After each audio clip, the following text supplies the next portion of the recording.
C. Give me a C. Give me a C. Give me a O.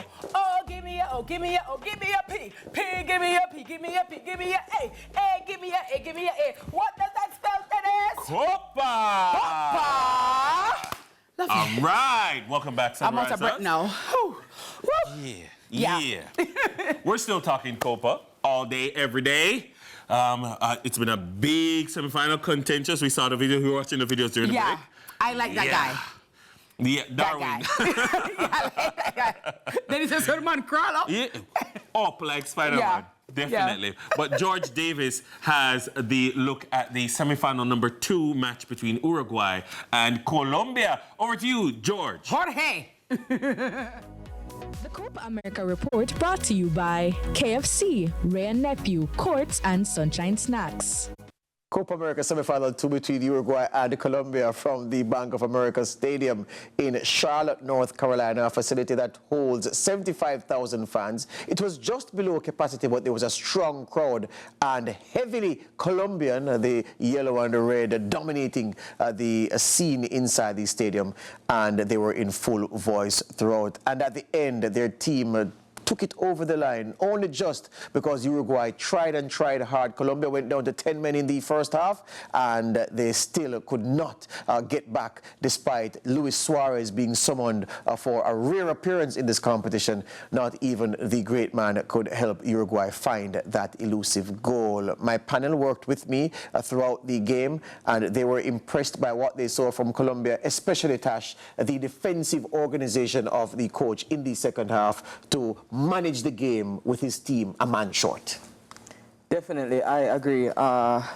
Colombia coach, you could see that he came on with a master plan. You could see the 3 defensive line. He readjusted the formation, made a substitution, and for every time that the game would stop and you could get a full view of the Colombian half, you could see the 3 clear lines that they set up that Uruguay had to break in order to get a look in at goal. I thought it was masterclass. When you talk about pressure, cover, balance, it was evident in all 3 lines throughout the second half of the game. Sean, sometimes your team gets a man advantage and you play with a man up, and you don't really utilize the man advantage and you don't really create chances. Uruguay will not leave the game, or did not leave the game, thinking that, boy, we let ourselves down because we didn't capitalize on the man advantage. They looked to be the team with the numerical superiority on the field. They just could not score, and they just could not score because Darwin Núñez, their star man, missed his chances.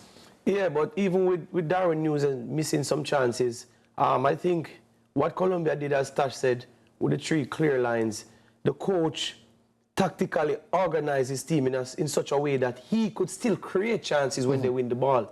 So it's not so much of Uruguay having the advantage, it's Colombia believing in what they're doing. Tactically, Colombia was better, but also what bothers me with the man advantage is that Uruguay moved the ball too slow. The speed of play, and when I say speed of play, as I said before, it's not that the ball moving quickly, it's the thinking. So they put 5 players up, the ball moved there, right, left, but Colombia already set the line. How are you going to break them up with lack of movement? You understand what I'm saying? You have no player in Uruguay dribbling, taking on a player, forcing a player to commit, to slip a pass. None of that was happening. So I think Colombia did brilliantly, and you have to give the coach praises. A lot of time we come down on coaches and stuff like that, but when a coach do well, we need to give him his praises, because well, if he does wrong, he's going to get fired. If he does good, it's the players. So when does a coach get his satisfaction or his achievement? I think today is a perfect day to give the Colombian coaches. So quickly, you're an Argentina man. Does Colombia go forward to get slaughtered on Sunday in the final? Yeah, man, definitely, man. Argentina all the way. I'm not going to switch on my team. And I'll tell you why. Argentina, we may not want to speak about it, but this may be Messi's last Copa America also. Well, it's definitely his last Copa. Yeah, so I think he wants to go to the bank, and I think just like how the players fought for him in the World Cup, I think they're going to fight as hard as possible. This game is going to come down to one magical moment, I think, because both teams, tactically, they cancel out each other. And if you understand what I'm saying, when I say cancel out each other, if you look at the wing backs, Montiel or Tagliafico Yes. versus, there's no Munoz, so Yes. there's a problem comes in also. But the midfield battle, I think that Fernandez and De Paul has to work very hard to shut down Yes. James. And once it does that, where does Colombia goal come from? And Tash, Colombia have a chance. They have a magical number 10, James Rodriguez, who's been the player of the tournament so far, the best individual so far. Do they have enough to stop Argentina and Messi? Honestly speaking, I think it will be an enthralling encounter. However, it's going to be hard to get to bet against Messi, honestly speaking, because I know the capability of Messi. And Messi will just have one star moment where he's like, I'm going to end it here, and there's nothing anybody on the field can do. But as I said, if it is a game where Messi is not as imposing as we're used to, I think Colombia has a chance. Yeah. All right. I know what you'll be going to the bookies to do. You'll be going to see if you can get a bet on the outsider, even though on paper, Argentina really ought to take care of Colombia. But don't miss the big final on Sunday here on CVM, Argentina and Colombia, the Copa America final. This after Colombia booked their passage with a 1-0 win over Uruguay in semi-final 2. Absolutely amazing, guys. That's all the time we have today. Sunrisers, thank you so very much. And tune in to Lead Story with George Davis at 6:30 p.m. And please don't miss it, because George, do you see George bow tie them? What style, George? George. Yeah. Yeah. Because I said George shirt them. They're very colorful and they have a lot, you know. George. The bow tie. George. Yeah. Corner Office is also on tonight at 8 p.m. So make sure you tune in to learn about who is juicing his way to gold. And Dennis, if you could do one event in the Olympics, which would it be?